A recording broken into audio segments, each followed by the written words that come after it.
पर उपकार सत्कर्म और पुरुषार्थ की युक्ति, जो नर इसको वर्ण करे वो पाए सच्ची मुक्ति। माँ शारदे को नमन। सचेतना के सभी श्रोताओं को सचेतना स्वास्तिक सचेतना द्वारा राय सिंह भंडारी का हार्दिक अभिनंदन।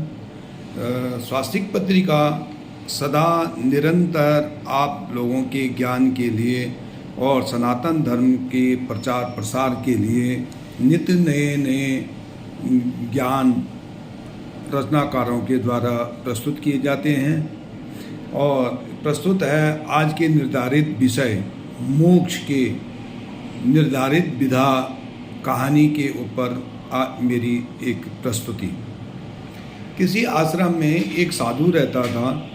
साधु 30 वर्ष से अपने आश्रम में नित्य भगवान के भजन कीर्तन और ध्यान लीन में मग्न रहता था।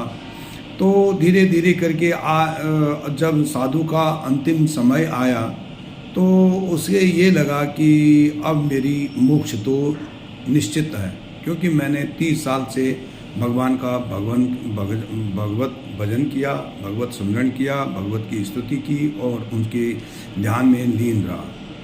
अचानक यह सोचते ही उसके मन में एक स्त्री आई और स्त्री ने कहा कि अपने एक दिन के पुण्य मेरे को दे दो और एक दिन के पाप आप मेरे अपने आप ले लो।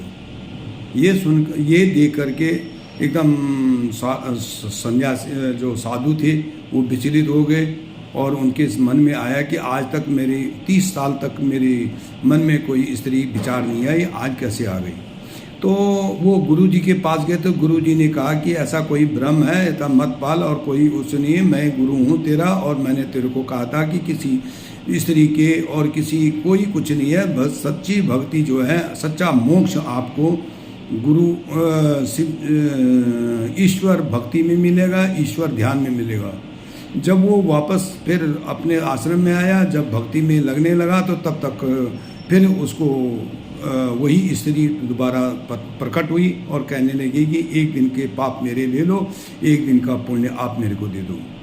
ये सोचकर वो जब परेशान हो गया ज़्यादा, तो वो भगवान के साक्षात्कार करने के लिए भगवान से पूछा, भगवान ये क्या लीला है, ये क्या है। तो ऊपर से वाणी भगवान की शब्द रूप में वाणी हुई कि क्या आप जानते हो वो कौन है।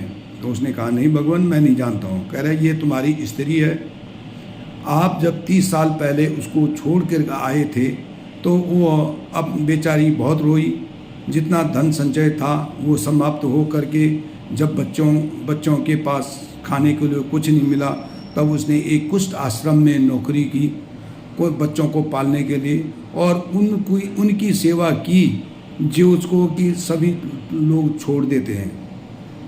उसके बाद उसने जैसे तैसे करके अपना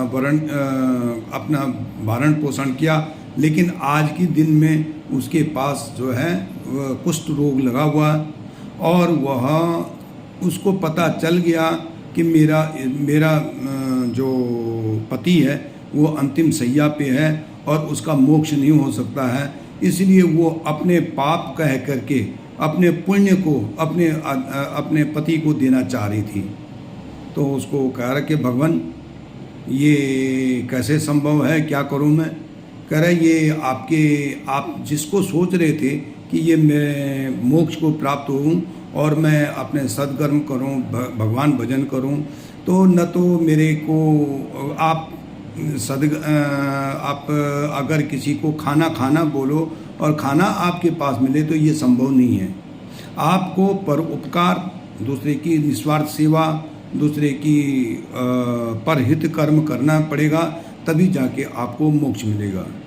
यह सुनकर वह साधु बाबा अपने गुरु के पास गया कि गुरु मैं अब वापस जा रहा हूँ। कह रहे कहाँ जा रहे हो। कह रहे घर जा रहा हूँ।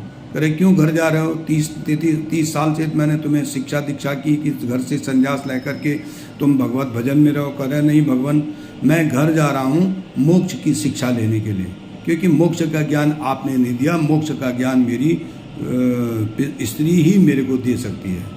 तो कहने का आशय यह है कि सच्चा मोक्ष आपको तभी मिलेगा जब आप निस्वार्थ किसी रोगियों की सेवा करेंगे, किसी पीड़ित, असहाय और ज़रूरतमंद की सेवा करेंगे, न कि किसी भगवत भजन से और भगवान कीर्तन से उसकी कोई सेवा करना, भगवान की ऐसे सुमिरन करना कोई मोक्ष की प्राप्ति का मार्ग नहीं है। धन्यवाद। अगर आपको मेरा यह प्रस्तुति अगर पसंद आई होगी, कृपया हमारा चैनल को, साहित्यिक सचेतना को आप सब्सक्राइब करें और उसको एक अपना कमेंट बॉक्स में और लोगों को, अन्य मित्रों को भी शेयर करें। धन्यवाद। राय सिंह भंडारी, गुड़गांव।